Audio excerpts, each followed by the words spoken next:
கல்லால் மூடப்பட்டு ரோம படை வீரர்கள் காக்கும் அந்த கல்லறை 3ஆம் நாள் காலையில் காலியாக இருந்தது என்று சொன்னால் நம்ப முடியுமா? அந்த அதிசயமான நாள் தான் ஈஸ்டர் டே. ஆனால் அந்த நாளுக்கு முன்னால் நடந்த அனைத்தும் இந்த உலக வரலாற்றையே மாற்றியது. இயேசுநாதர் தன் பணியை தொடங்குவதற்கு முன் 40 நாட்கள் வனாந்தரத்தில் உபவாசம் இருந்து சோதனைகளை எதிர்கொண்டார். அதன் பிறகு அவர் தன் அப்போஸ்தலர்களுடன் அன்பு, மன்னிப்பு, கருணை ஆகியவற்றை போதித்தார். பின்னர் லென்ட் எனப்படும் 40 நாள் தவம் மற்றும் மனந்திரும்பும் காலம் தொடங்குகிறது. அந்த காலத்தின் கடைசி வாரம்தான் ஹோலி வீக்.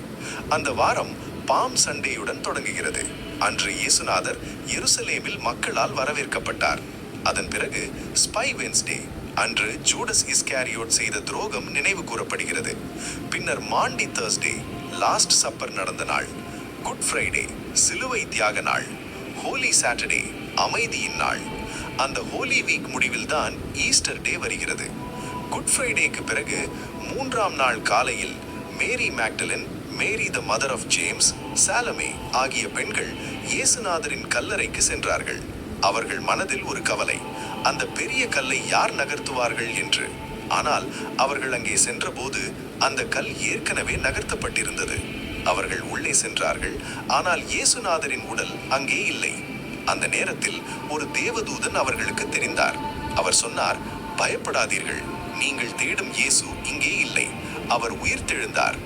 அந்த ஒரு வாக்கியம் உலகத்தை மாற்றியது. மேரி மேக்டலின் அங்கே நின்று அழுது கொண்டிருந்தாள். அப்போது ஒரு மனிதன் அவளிடம் பேசினார். அவள் அவரை தோட்டக்காரன் என்று நினைத்தாள்.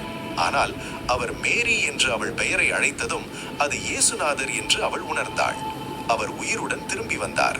பின்னர் பீட்டர் மற்றும் ஜான் கல்லறைக்கு ஓடி வந்து பார்த்தார்கள். அவர்கள் பார்த்தது வெறும் துணிகள் மட்டும், உடல் இல்லை. அதே நாளில் எம்மாவுஸ் என்ற இடத்துக்கு சென்ற 2 சிஷ்யர்களுடன் இயேசுநாதர் நடந்தார், பேசினார். ஆனால் அவர்கள் அவரை அறியவில்லை.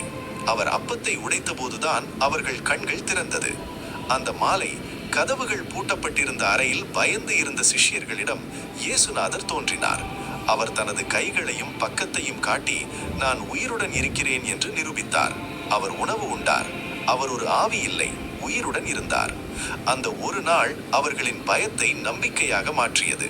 பின்னர் அவர் தனது சிஷ்யர்களிடம் ஒரு பெரிய பொறுப்பு கொடுத்தார். இந்த செய்தியை உலகம் முழுக்க கொண்டு செல்லுங்கள் என்று. இதுவே கிரேட் கமிஷன். இந்த நிகழ்வுதான் ஈஸ்டர் டேயின் முக்கியத்துவம். மரணத்தின் மீது வெற்றி, பாவத்தின் மீது வெற்றி, நம்பிக்கையின் ஆரம்பம். அதனால்தான் ஈஸ்டர் உலகின் மிக முக்கியமான கிறிஸ்தவ நாளாக கருதப்படுகிறது. இன்று கூட இந்த நாள் உலகம் முழுக்க கொண்டாடப்படுகிறது. காலை நேர ஆராதனைகள் நடத்தப்படுகின்றன. ஈஸ்டர் எக்ஸ் கொடுக்கப்படுகின்றன. அந்த முட்டை ஒரு புதிய வாழ்க்கையின் சின்னம், காலியான கல்லறையின் அடையாளம். ஈஸ்டர் பன்னி போன்ற சின்னங்கள் புதிய ஆரம்பத்தையும் வாழ்க்கையின் புதுப்பிப்பையும் குறிக்கின்றன. ஈஸ்டர் டே நமக்கு சொல்லும் மிகப்பெரிய உண்மை என்னவென்றால், எந்த இருளும் நிரந்தரமில்லை, எந்த முடிவும் உண்மையான முடிவில்லை. ஒவ்வொரு முடிவுக்கும் பின்னால் ஒரு புதிய தொடக்கம் இருக்கும். குட் ஃப்ரைடேயில் மரணம் இருந்தது, ஆனால் ஈஸ்டரில் வாழ்க்கை வந்தது.